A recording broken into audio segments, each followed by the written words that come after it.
Olá, gente, tudo bem? Meu nome é Matheus Henrique, do canal Autocrítica da Direita.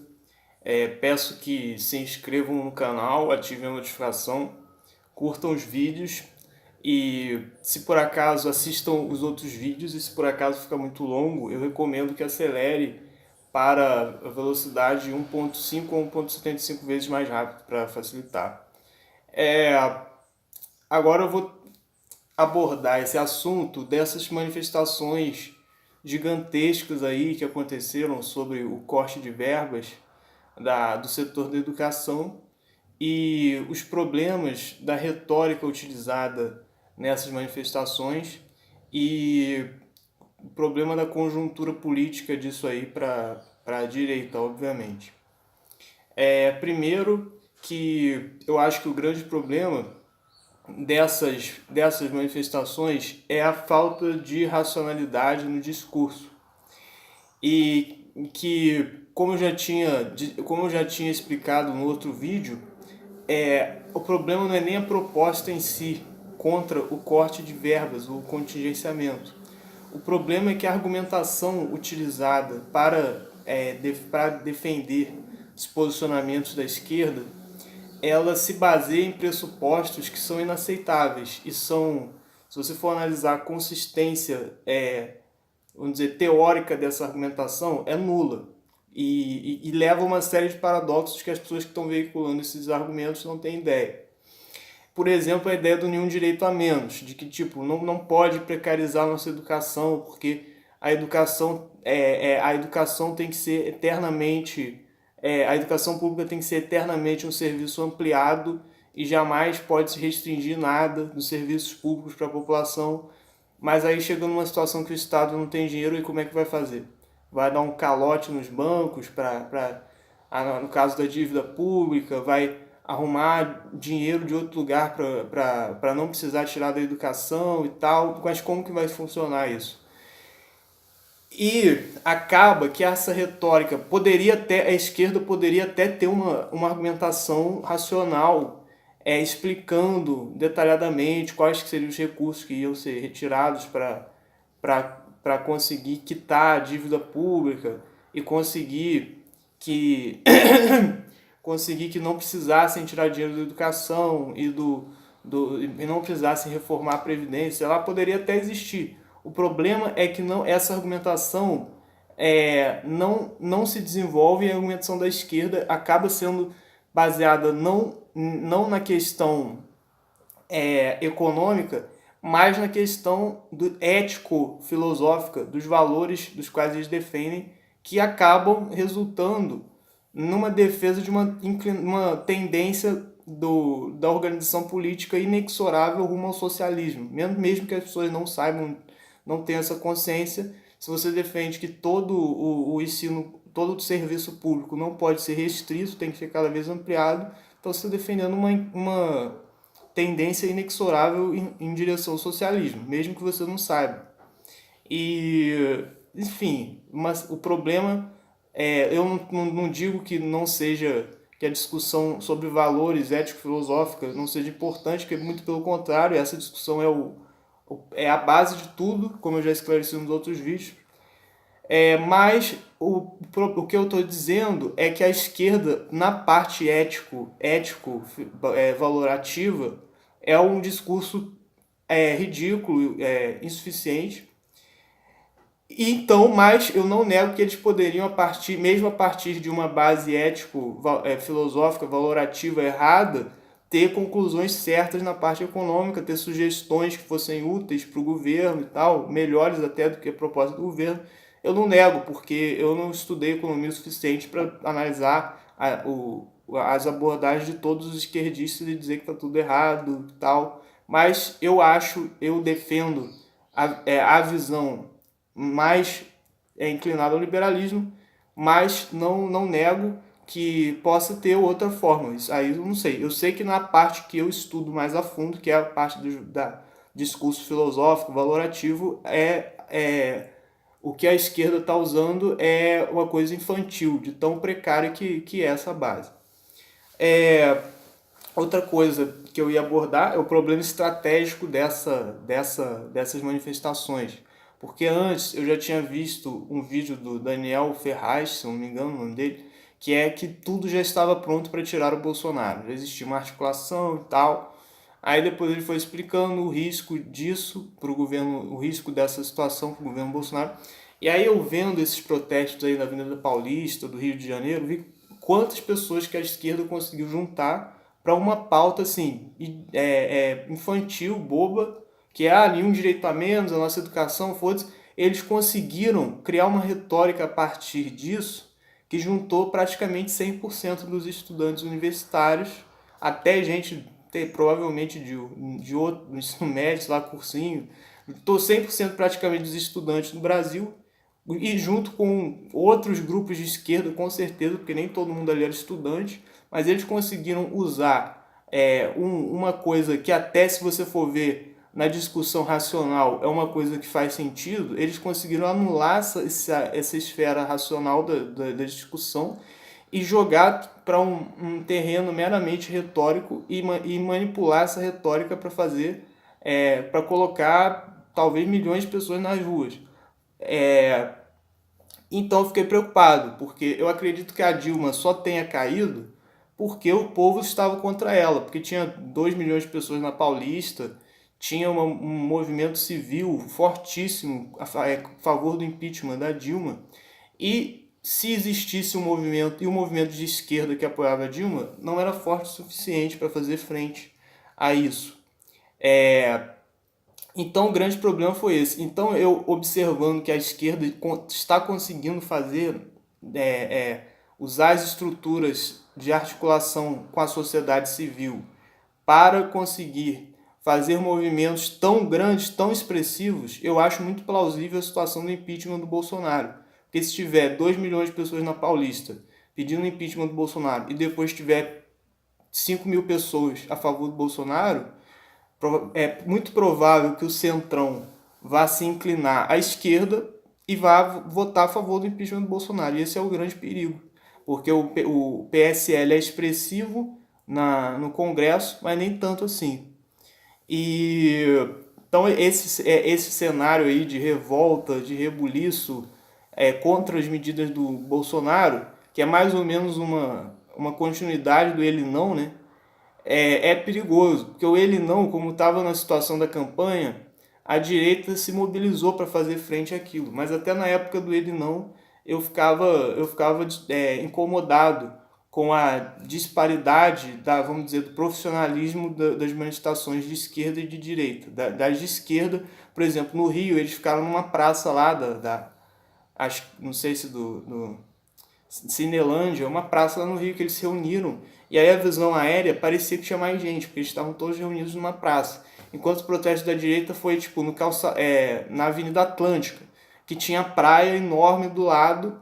Então ficava tipo, mesmo que fosse muita gente, como tinha um espaço vazio enorme do lado, parecia que era pouca gente na visão aérea.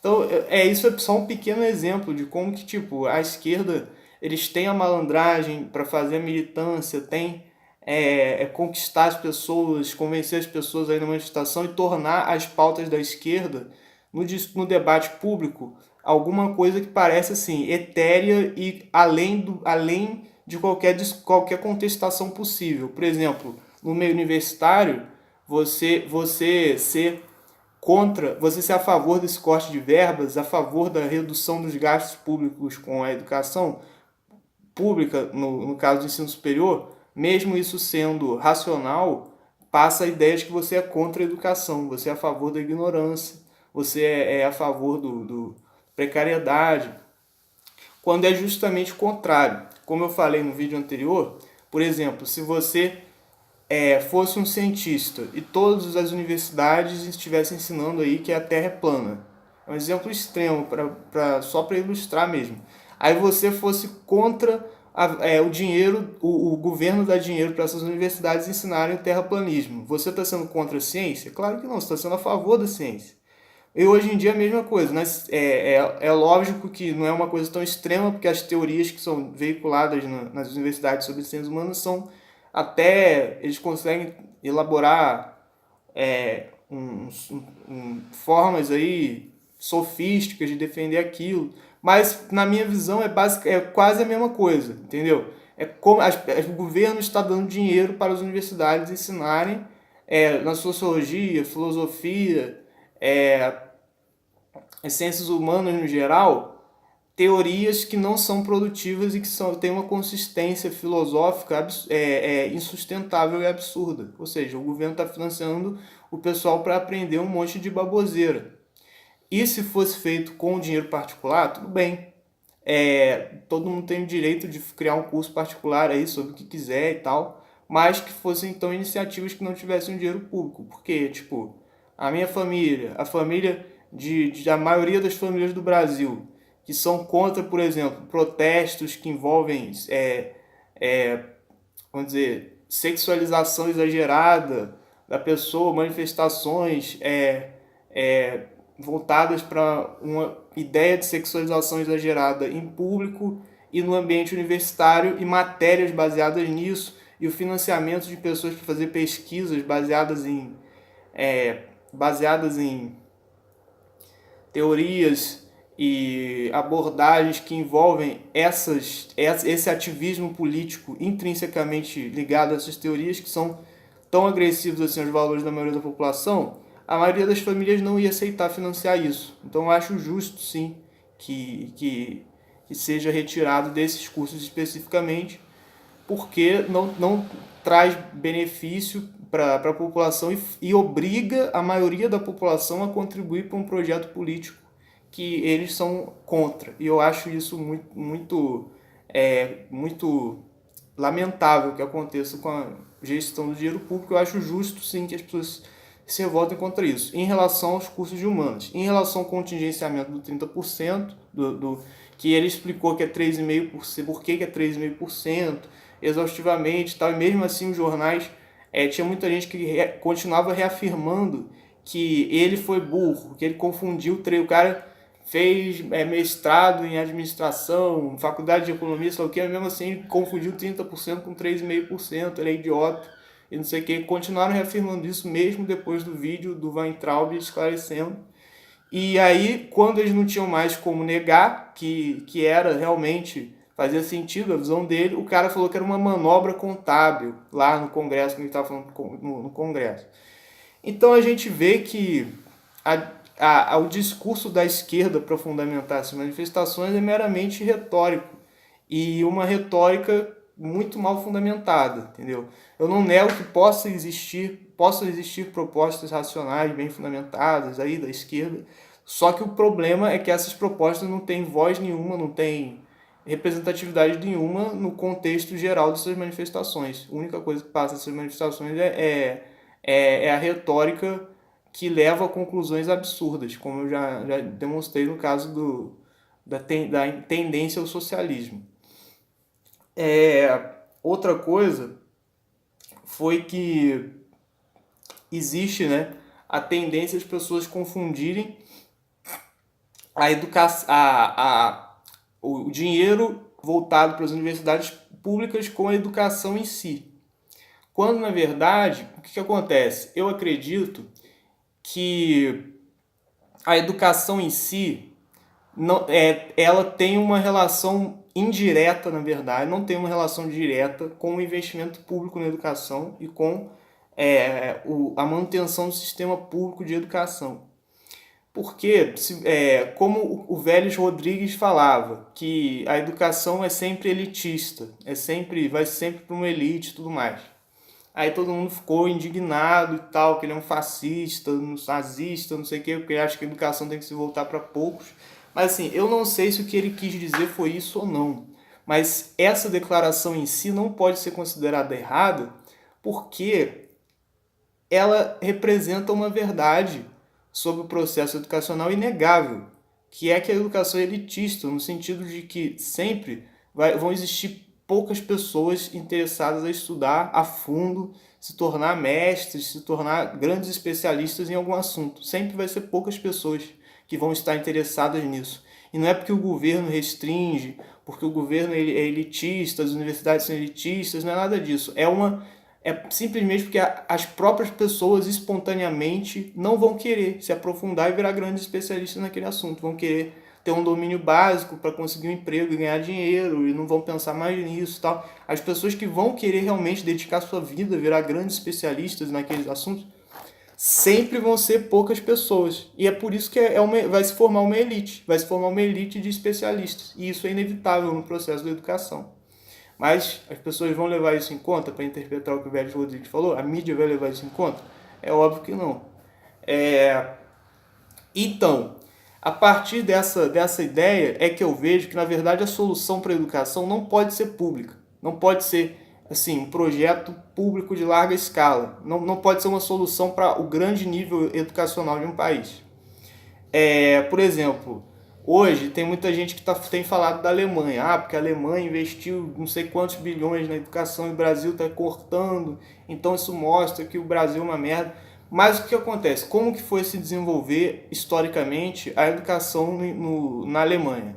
Como foi a história da educação da Alemanha? A Alemanha é o país mais, vamos dizer, agrário e com a estrutura socioeconômica mais atrasada da Europa Ocidental por muito tempo, até o século XIX, mais ou menos.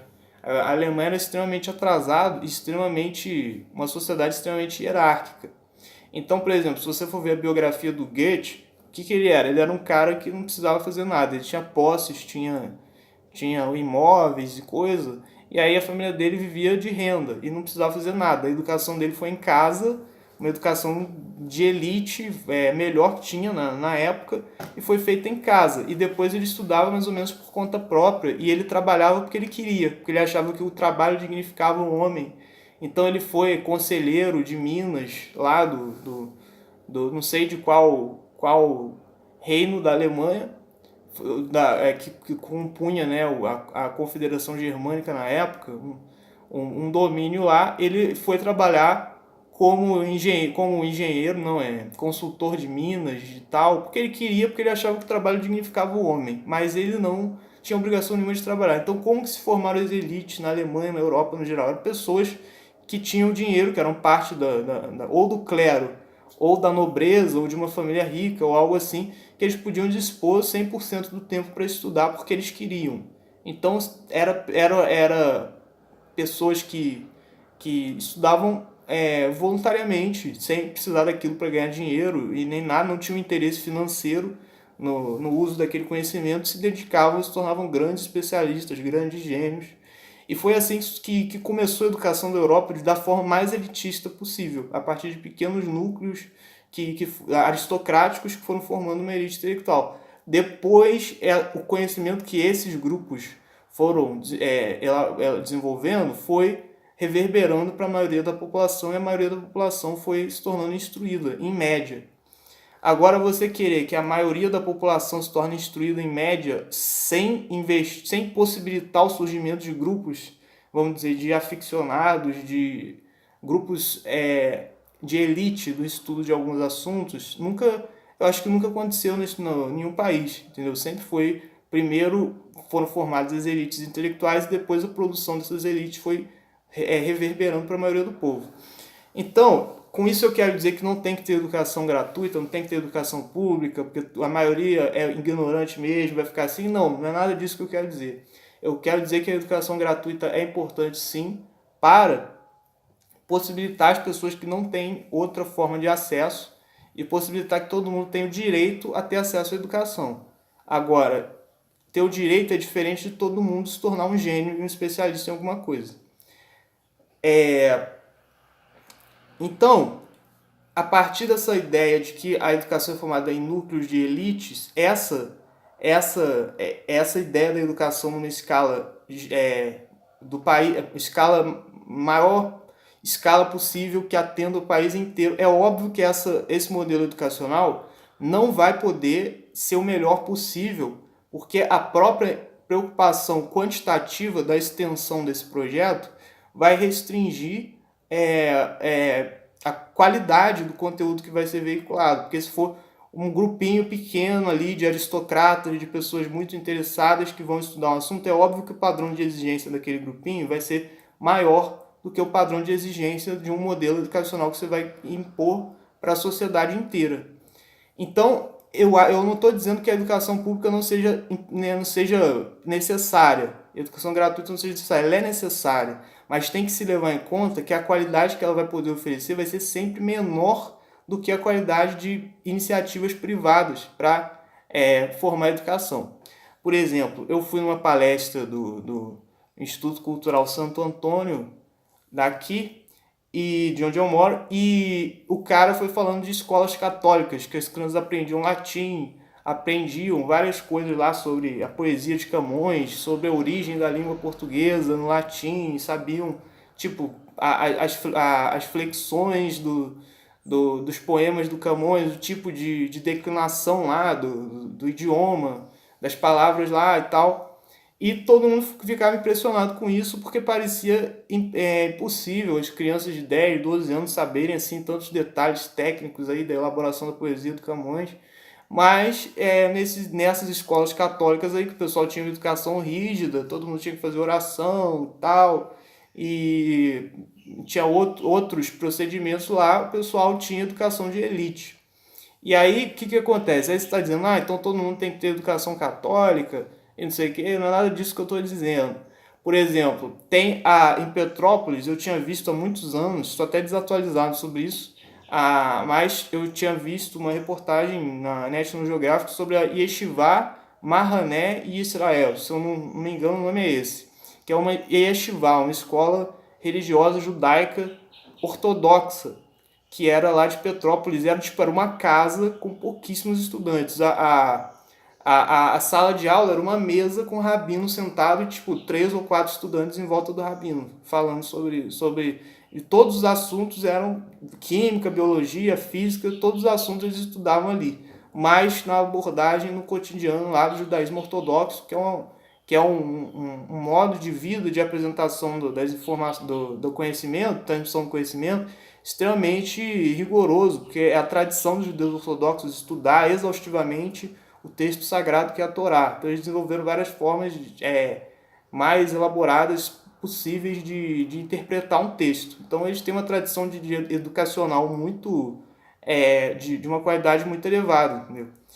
E então assim, eu acho que essas iniciativas, como esses colégios católicos de elite, essa yeshivá, esses colégios judaicos de elite, e não precisa ser religioso, pode ser o que for, um conjunto de famílias que ele criar um método diferente, o homeschooling do cara que é programador, sei lá, quer ensinar programação para os filhos desde pequenininho, ele cria um método que ensina as disciplinas básicas e até programação também desde pequenininho. Qualquer coisa de iniciativa particular, tem que ter um parâmetro, olha, você pode fazer o que você quiser aí nesse projeto, mas ele tem que responder um parâmetro básico. Os alunos têm que aprender alguma coisa básica de português, de matemática, ok, é óbvio que tem que ter um parâmetro, mas desde que exista esse parâmetro, as pessoas têm que ter liberdade, os grupos de religião ou de interesse comum em uma área específica, sei lá, eles têm que ter o direito de formar grupos para educar as pessoas, porque são esses grupos que vão formar as elites. Não é a educação das massas, que é um parâmetro de arroz com feijão que vai ser oferecido para todo mundo, que vai aprimorar a educação. O que vai aprimorar a educação sempre vão ser esses grupos de elite, de pessoas que podem ter um método que não é aplicável para as massas.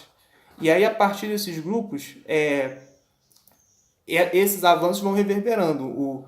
Os alunos da Yeshivá, pelo que eu vi, eles tinham notas altíssimas no Enem, nos exames que eles fossem fazer, até para o exterior, que muitos iam estudar para Israel. Os do colégio católico provavelmente também, eu acho que não dá para saber, porque são crianças ainda, eles estão começando a fazer isso, mas provavelmente vão ter um bom desempenho. Então, assim, não é que tenha que acabar com a educação pública, é que a educação pública eles têm que ter a consciência de que vai sempre ser um gerenciamento de danos, porque a educação pública intrinsecamente vai ter que ser de uma qualidade mais baixa. Mas não é por isso que não se devam investir nisso. Só tem que ter a consciência de que a gente não vai conseguir chegar no mesmo nível da Yeshivá de Petrópolis, dos colégios católicos. Então a gente faz o possível aqui para aumentar um pouco a qualidade da educação, que sempre vai ser precária, simplesmente pelo fato dela ser uma coisa para as massas.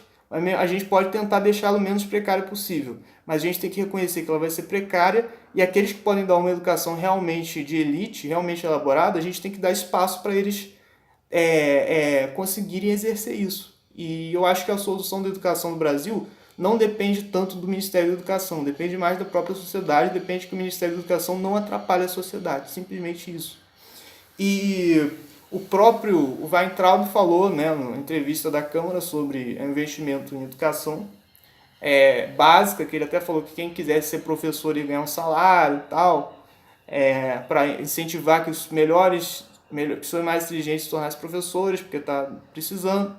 E também falou sobre a questão das áreas diferentes das universidades, pesquisas. Ele nunca negou, né, ninguém do governo negou, que existem pesquisas muito benéficas e tal, muito elaboradas nas universidades brasileiras. O problema é que existe muita merda também. Existem não vou ficar entrando em detalhes, mas existem, tem documentado no final do livro do Flávio Gordon, você pode ver muitos projetos de pesquisa, sei lá, abordando funk carioca, abordando sexualidade, sei lá do que, entendeu? Abordando coisas que sempre são uma pauta ideológica de propaganda política contra o que a maioria da população concorda. Então não faz sentido obrigar que a maioria financie uma coisa que eles discordam completamente, entendeu? E que é totalmente improdutiva, que o único resultado daquilo vai ser produzir militância política de esquerda, e também é baseado em critérios totalmente contestáveis, porque não existe parâmetro científico tão assim, que é comprovado que ele causa um benefício no caso das ciências humanas. No caso das ciências humanas, é uma variabilidade de parâmetros muito maior e tal, e não dá para você saber se aquela pesquisa é realmente séria ou se é uma balbúrdia. Você pode fazer uma abobrinha ali e falar que aquilo é uma mera militância, mero ato de militância política, e você falar, não, mas isso aqui se liga à filosofia do Karl Marx, não sei o que, então é uma coisa séria, então é uma coisa tem que ser financiada. Mas você pode usar isso como desculpa para fazer muita coisa improdutiva que só vai produzir militância política de esquerda, né? Então, assim, é uma situação das ciências humanas muito mais complexa, mais problemática do que a das exatas. Das exatas é só você ver, não, tal da faculdade fez um projeto aí de engenharia, ou não sei o que deu muito certo, então beleza. E o próprio Weintraub falou isso, que a proposta do governo é ter o diálogo. Vocês querem que mantenha projetos, verba para projetos de pesquisa, coisa, então vamos mostrar o que é. Vamos avaliar se é merecedor disso ou não. Ele nunca negou que exista produção de qualidade elevada nas universidades brasileiras. Mas existe militância política também. Então, porra, a maioria da população vai ficar patrocinando a formação de militância do PT, do PSOL. Eu acho totalmente injusto, e eu acho que, na verdade, esse é o motivo dessa indignação toda, de grande parte aí com esses cortes da educação. É porque a esquerda conseguiu, através do processo da Revolução Gramsciana, da ocupação de espaços, conseguiu ocupar os espaços da educação pública e criar de uma forma que a população brasileira paga impostos, dá dinheiro para o governo financiar a elaboração dos movimentos de esquerda, da militância de esquerda. Então eles conseguiram essa malandragem aí para conseguir dinheiro, para formar sua militância, e não querem perder. E eu acho que essa indignação aí, essas protestos a favor da educação, na verdade, são a favor da continuidade do financiamento público para a formação de militância. Então é isso aí, fiquem espertos quanto a isso e vamos estudar para conseguir entender o que está acontecendo e não ficar perdidos. Muito obrigado.